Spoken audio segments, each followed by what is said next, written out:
یہ کہانی ہے دنیا کی سب سے حیرت انگیز چاکلیٹ فیکٹری کی، جہاں چاکلیٹ کی ندی، چاکلیٹ کا جھرنا اور بے شمار انوکھی مٹھائیاں تیار کی جاتی تھی۔ مگر ایک حادثے کے بعد اس فیکٹری کے مالک ویلی وونکا نے اسے کئی سالوں تک بند رکھا۔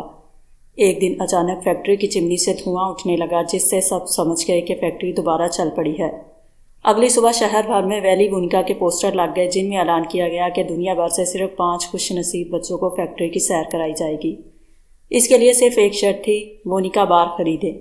اگر اس میں گولڈن ٹکٹ نکل آئے تو آپ خوش نصیب پاتے ہوں گے۔ ساتھ ہی ان 5 بچوں میں سے ایک کو ایسا انعام ملنے والا تھا جس کا کوئی تصور بھی نہیں کر سکتا تھا۔ دوسری طرف چارلی نام کا ایک غریب لڑکا اپنے والدین اور دادا دادی کے ساتھ ایک چھوٹے سے گھر میں رہتا تھا۔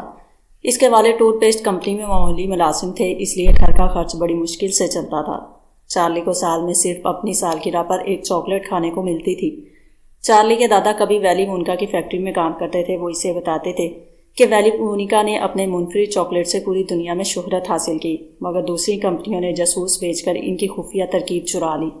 اس دھوکے کے بعد ویلی وونکا نے تمام ملازمین کو نکال کر فیکٹری بند کر دی۔ اب اچانک فیکٹری دوبارہ کھلنے سے پوری دنیا میں ہلچل مچ جاتی ہے۔ ہر کوئی گولڈن ٹکٹ حاصل کرنے کے لیے چاکلیٹس خریدنے لگتا ہے، مگر چارلی کے پاس اتنے پیسے نہیں ہوتے۔ جلد ہی پہلی گولڈن ٹکٹ جرمنی کے ایک موٹے لڑکے آگسٹس کو مل جاتی ہے، جو ہر وقت صرف چاکلیٹ ہی کھاتا رہتا تھا۔ اس کے بعد دوسری گولڈن ٹکٹ ایک امیر اور ضدی لڑکی ویروکا کو ملتی ہے، جس کے والد نے ہزاروں چاکلیٹیں خرید کر اپنی بیٹی کے لیے ٹکٹ ڈھونڈی تھی۔ یہ سب دیکھ کر چارلی کا دل ٹوٹ جاتا ہے، مگر اسی شام اس کے والد اس کے لیے ایک وونکا بار لے آتے ہیں۔ پورا خان امید سے ریپر کھولتے ہوئے دیکھتا ہے، لیکن بدقسمتی سے ان کے اندر گولڈن ٹکٹ نہیں ہوتی۔ ادھر تیسری گولڈن ٹکٹ والیٹ نامی ایک لڑکی کو ملتی ہے، جو ہر وقت چنگم چباتی رہتی تھی۔ پھر چوتھی ٹکٹ مائک کو ملتی ہے، جسے صرف ٹی وی اور ویڈیو گیمز کا شوق تھا۔ اب صرف ایک گولڈن ٹکٹ باقی رہ گئی تھی۔ اسی رات چارلی کے دادا خاموشی سے ایک سکہ اس کے ہاتھ میں دیتے ہیں اور کہتے ہیں، جاؤ ایک آخری بار قسمت آزما لو۔ چارلی فوراً وونکا بار خریدتا ہے، مگر اس بار بھی اسے ناکامی ہوتی ہے۔ اگلے دن اسکول سے واپسی پر اسے راستے میں ایک نوٹ ملتا ہے۔ وہ سوچتا ہے کہ پہلے یہ کسی ضرورت مند کو واپس کرے، مگر آس پاس کوئی نہ ہونے کی وجہ سے وہ ایک اور وونکا بار خرید لیتا ہے۔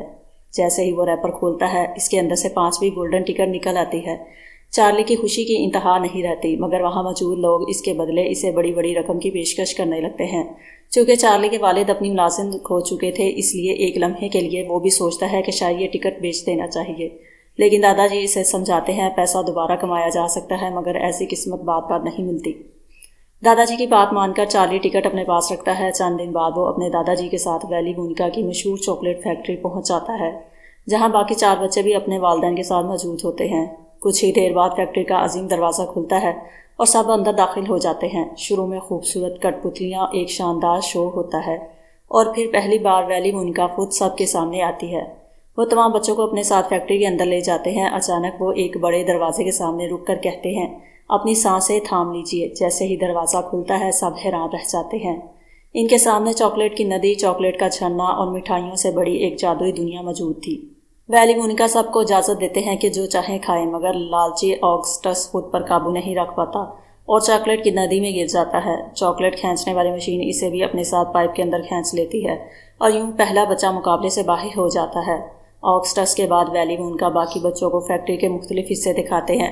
راستے میں وہ اپنی حیرت انگیز ایجادات کے بارے میں بھی بتاتے ہیں۔ پھر وہ سب کو ایجادی کمرے میں لے جاتے ہیں، جہاں ایک خاص چوئنگم رکھی ہوتی ہے۔ ویلی وونکا بتاتے ہیں کہ اس ایک چوئنگم میں پورے دن کے کھانے کا ذائقہ موجود ہے، مگر یہ ابھی مکمل تیار نہیں ہوئی۔ مگر ضدی وائلٹ کسی کی بات سنے بغیر وہ چوئنگم کھا لیتی ہے۔ شروع میں اسے مختلف کھانوں کا ذائقہ آتا ہے، لیکن چند لمحوں بعد اس کا جسم پھولنا شروع ہو جاتا ہے، اور دیکھتے ہی دیکھتے وہ ایک بڑی بلو بیری بن جاتی ہے۔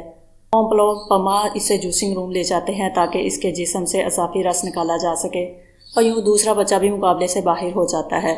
اس کے بعد ویلی وونکا سب کو اخروٹ والے کمرے میں لے جاتے ہیں، جہاں تربیت یافتہ گلہریاں بہترین اخروٹ الگ کرتی تھیں۔ یہ دیکھ کر ضدی ویروکا ایک گلہری مانگتی ہے، مگر ویلی وونکا انکار کر دیتے ہیں۔ غصے میں وہ خود گلہری پکڑنے کی کوشش کرتی ہے، لیکن تمام گلہریاں اس پر جھپٹ پڑتی ہیں، اسے پکڑ کر کچرے کے گھڑے میں پھینک دیتی ہیں۔ اس طرح ویروکا بھی مقابلے سے باہر ہو جاتی ہے۔ اب صرف چارلی اور مائک باقی رہ جاتے ہیں۔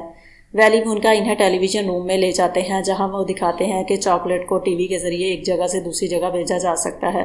مائک یہ دیکھ کر خود بھی اس مشین کا تجربہ کرنے لگتا ہے۔ ویلی وونکا اسے بہت روکتے ہیں، مگر وہ نہیں مانتا۔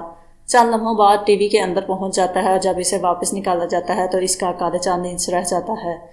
اومپلو ممپا اسے دوبارہ پہلے جیسا بنانے کے لیے لے جاتے ہیں۔ اب 5 بچوں میں صرف چارلی ہی باقی رہ جاتا ہے۔ ویلی مون کا مسکراتے ہوئے کہتے ہیں، مبارک ہو چارلی، تم ہی اس خاص انعام کے حقیقی حقدار ہو۔ اس کے بعد ویلی مون کا چارلی اور اس کے دادا جی کو ایک خاص لفٹ میں بٹھاتے ہیں جو سیدھی فیکٹری کی چھت سے باہر نکل آتی ہے۔ وہ چارلی کو بتاتے ہیں کہ انہوں نے یہ مقابلہ صرف فیکٹری دکھانے کے لیے نہیں رکھا تھا، بلکہ وہ اپنی پوری چاکلیٹ فیکٹری کے لیے ایک ایماندار جانشین تلاش کر رہے تھے۔ 5 بچوں میں صرف چارلی ہی ایسا تھا جس نے لالچ، ضد یا بدتمیزی کا مظاہرہ نہیں کیا، اسی لیے ویلی مون کا پوری فیکٹری اسے دینا چاہتے تھے۔ لیکن ایک شرط تھی، چارلی کو اپنا خاندان چھوڑ کر ہمیشہ کے لیے فیکٹری میں رہنا ہوگا۔ یہ سن کر چارلی فوراً انکار کر دیتا ہے کیونکہ اس کے نزدیک دنیا کی سب سے قیمتی چیز اس کا خاندان تھا، نہ کہ دنیا کی سب سے بڑی چاکلیٹ فیکٹری۔ چارلی کے انکار کے بعد ویلی مون کا اپنے ماضی کو یاد کرتے ہیں۔ ان کے والد ایک ڈینٹسٹ تھے جو انہیں کبھی مٹھائی نہیں کھانے دیتے تھے۔ اس اختلاف کی وجہ سے ویلی مون کا گھر چھوڑ کر چلے گئے تھے اور برسوں تک واپس نہیں آئے۔ بعد میں چارلی انہیں مشورہ دیتا ہے کہ انسان کو اپنے خاندان سے دور نہیں رہنا چاہیے۔ چارلی کی بات ویلی مونکا کے دل کو چھو جاتی ہے اور وہ برسوں بعد اپنے والد سے ملنے جاتے ہیں۔ دونوں ایک دوسرے کو گلے لگاتے ہیں اور تمام ناراضگیاں ختم ہو جاتی ہیں۔ اس کے بعد ویلی مونکا دوبارہ چارلی کے پاس آتے ہیں اور ایک بار پھر فیکٹری سنبھالنے کی پیشکش کرتے ہیں۔ اس بار چارلی یہ شرط رکھتا ہے کہ وہ اپنے خاندان کے بغیر نہیں آئے گا۔ ویلی مونکا خوشی سے یہ شرط مان لیتے ہیں اور چارلی اپنے پورے خاندان کے ساتھ چاکلیٹ فیکٹری میں آ جاتا ہے۔ یوں چارلی کو دنیا کی سب سے حیرت انگیز چاکلیٹ فیکٹری مل جاتی ہے، جبکہ ویلی مونکا کو برسوں بعد اپنا خاندان واپس مل جاتا ہے۔ اسی خوبصورت انجام کے ساتھ یہ فلم اختتام پذیر ہوتی ہے۔ اگر آپ کو یہ مووی ایکسپلینیشن پسند آئی ہو تو ویڈیو کو لائک کریں، چینل کو سبسکرائب کریں اور بیل آئیکن ضرور دبائیں۔